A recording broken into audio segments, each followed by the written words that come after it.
The Medway local plan sets out how and where the area should be developed until the year 2037 within a framework from central government. Central government, regardless of any political persuasion, actually dictate to local authorities right across the country what they wish to see in a local plan. Now that includes housing numbers, jobs, environmental, ecological, all of those things. But government lay down those guidelines. If you don't comply with those guidelines, you could never put your draft plan forward. But at a key milestone this autumn, just as the draft local plan was to be voted on and then go out for consultation, councillors in the ruling Conservative group would not support it. Now the timetable is at risk.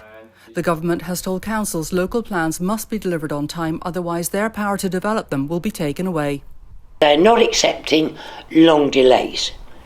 So at the extreme, it would be that government takes over and takes hold of the local plan and progresses it. Now, I would hate to see that because we're all local people.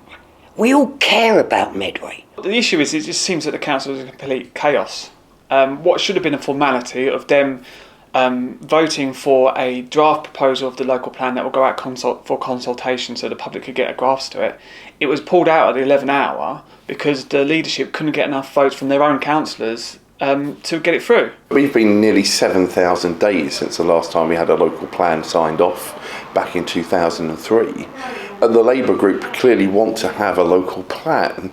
We see tremendous infighting from the Conservatives. That doesn't help anyone. So look, we're in a situation where there are planning appeals currently ongoing. There are other applications which are pending. All of those are in a weaker place for the council without having a local plan. It's not in anyone's interest, residents, politicians, officers, to not have a local plan.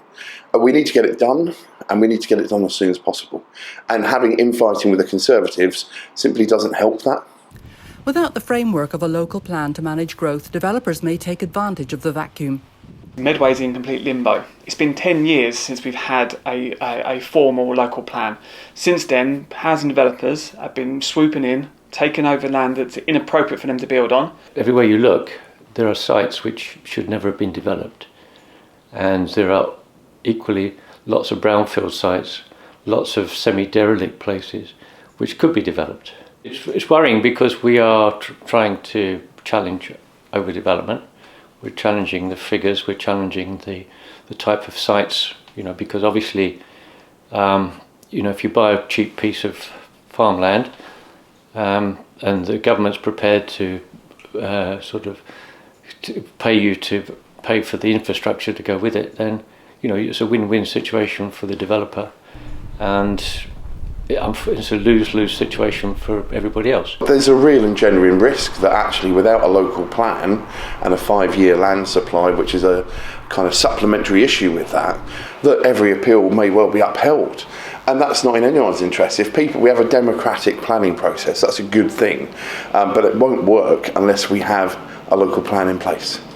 The budget on October 27th earmarked millions for councils to develop brownfield sites for affordable homes, a new factor that will now have to be considered for the new Medway local plan to be adopted in 2023. Sandy Fleming for Rainham News.